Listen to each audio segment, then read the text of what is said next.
WP. Every night a dead person appears in somebody's dream. Villagers presumed it to be a blessing from gods to visit lost ones until they found out every day a random grave vanishes from the cemetery.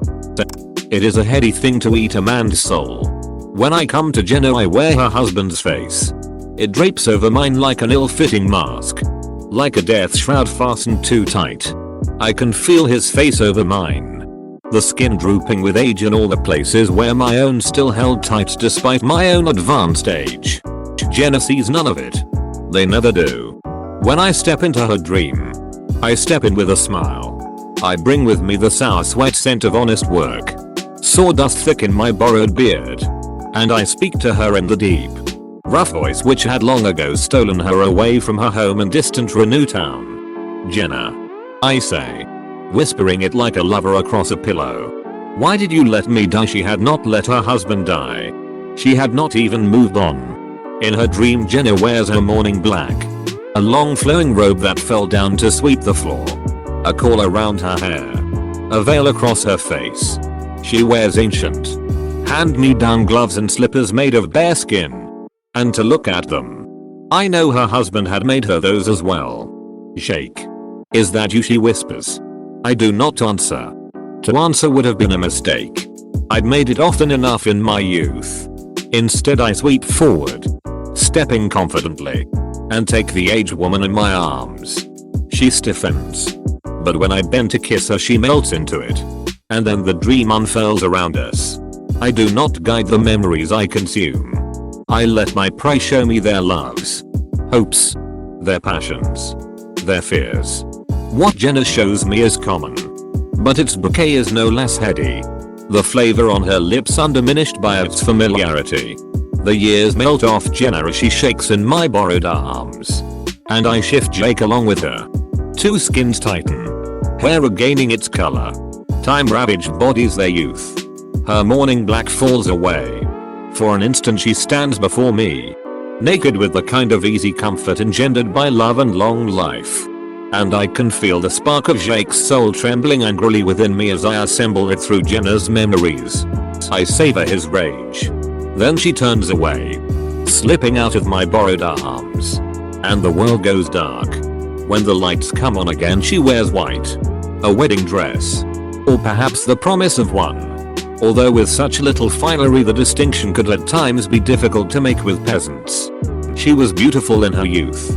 As was the Jake form I had taken on. Both supple, strong, a good match in all things. But of course, I was not Jake. When we run hand in hand through the field of her memory. When I thread lilies through her hair beneath the shadows of an ancient elm. His trembling turns to screaming. Her eyes pour out more pieces of Jake's soul into me. Paradoxically, as she becomes more certain that I really am her husband. Jake become more self-aware that he am not. It is a heady feeling as well. For a man to know his soul is being eaten. I have had my battles with God. I have had my battles with man and myth and the church and the whole panoply of things that say I no longer exist. But when I slip out of the dark and into dream. When I write a memory across my own face. For an instant another person knows I exist. I savor that too. Jake's soul is trembling. Sometimes I imagine they can feel it in heaven or hell. I like to think that he looks down from the long trestle table of God's dominion. Breaking hard, tasteless bread next to sour old men. And feels what I am doing to him. Certainly. I reassemble enough of him from the fragments left behind in his loved ones for Jake to gain a sort of sentience in his final moments. It is all the proof of existence I could ever need. Jake. It is you. Jenna sighs into my borrowed lips. Holding me tight. I can feel the fork in her memory coming. The point where what happened then is no longer enough in light of what has happened since. Her hands trail down my borrowed chest. Catch on a borrowed belt. And I know that in memory it was not supposed to go this way. The dress was not yet a wedding dress. And as her need for what had been outweighs the strength of what was. The last part of Jake's soul slips free. And I smile wider than a man could ever smile. It creases my face from ear to ear. The beard holding to my lips like a distressed creature. Stretched far beyond what any being could bear. It frightens her. Her hand slips from the belt. She steps out of my grasp. The bright sunlight of memory roiling and darkening as she realizes I am not Jake. What is this, she whispers. I follow her, shadowing her steps. I don't need any more memory. I already have Jake. I do this now for pure joy. A memory, I say. Soon a memory of a memory. And then less than that. Tell me, dear. Will you still wear the black when you can no longer remember his face? What are you, she whispers. Hungry, I say. The devil, no, and I am gone. Melting out of her dreams and memories with her husband's soul trapped between my teeth. A perfect red gold orb that crackles when I bite it and never lasts long enough. It is delicious. When she wakes, Jenna goes to graveyard. She kneels before an empty spot in the ground. Her morning black wet with the morning dew. There are fresh cut flowers in her hands.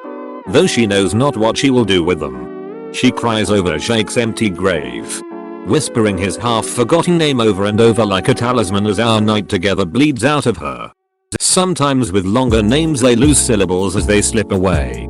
Esmeralda becoming Esmeralda becoming Esma becoming Ease. I've seen a man drive himself insane holding on to just ease. When Jenna forgets Jake, she forgets him all at once. She stands, brushes off her robe, and sways as she walks back to the village. I can see her lips working around a word she cannot say. From the depths of my woods, I smile. If you enjoyed that, I have tons more over at our turning to words. Come check it out. I'd love to have you. Virgo, the parish priest, had a nagging doubt about the person in front of him. In normal circumstances, he would stand up, point an accusing finger and say loudly, I know there's something wrong about you. Confess. But having this woman appear today, with her bronze skin, her golden hair, her many piercings on her ears and a rifle felt somewhere between me and who? Can you start from the beginning? Asked the poor woman. Sure, answered Virgo while making some tea. His tea was the best.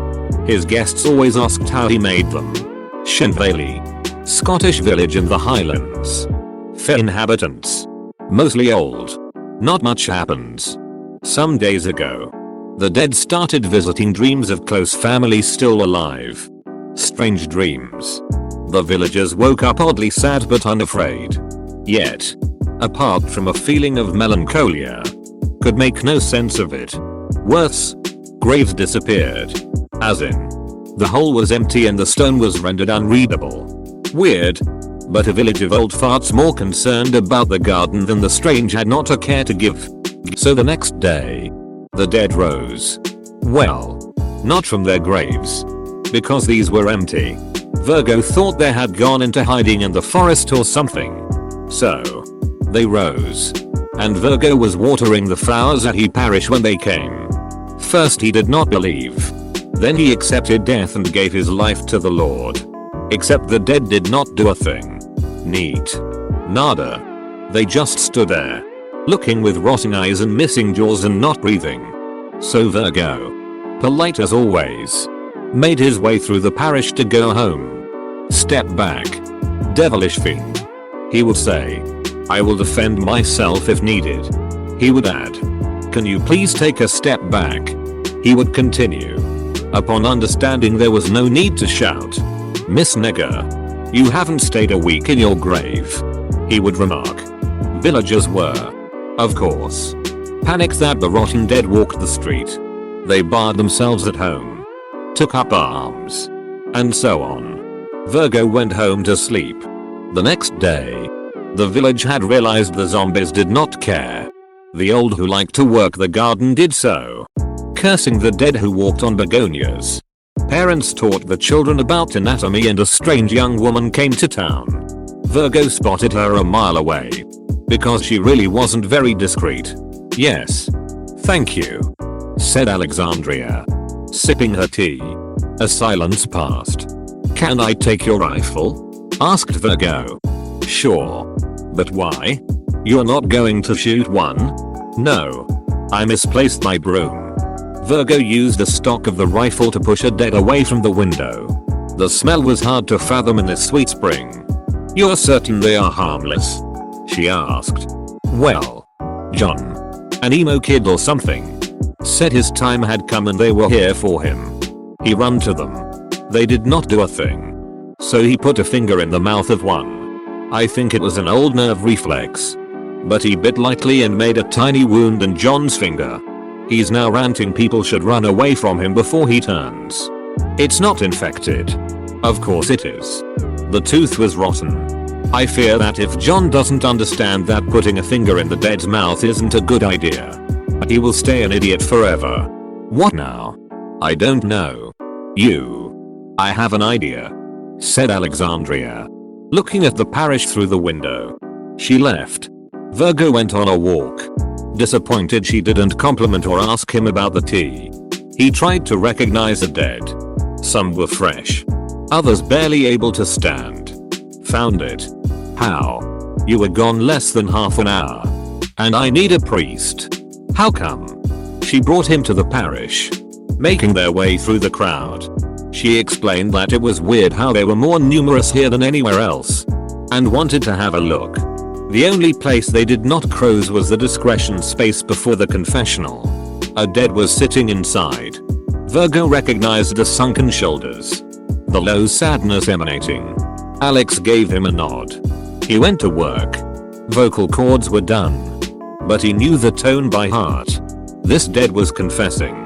When he ended, Virgo absolved him. The dead walked to the graveyard and fell lifeless for good. This time, another sat in the confessional. And so the day went on. Virgo listened while the villagers weeded the graves and buried the dead. That's old Farley. No it isn't. Of course he is. Look at the scoliosis. It's an insect nest, you old fart. Oh. My goodness. It's Melanie. Melanie. You're the one who fell in my begonias. I thought we were friends. And on. When dusk came, Virgo realized no more dead sat on the other side. He came out, tired but happy that the parish was empty. Alex was sleeping on a bench. He woke her up gently. So, what was it about? He asked. I don't know. They wanted absolution. They probably committed a crime decades past and could not find rest. You don't know of any horrible things that happened here? Apart from old Tavish stealing a goat from Mupsel. None. Then we'll never know. Outside, adults yawned and started heading home. Soon, only leaves falling to the ground made noise. I expected worse from a zombie uprising. He mused. Me too. That's why I had a gun. But it's better like that. Definitely. By the way, how did you make your tea? That was delicious. Finally. Thought Virgo.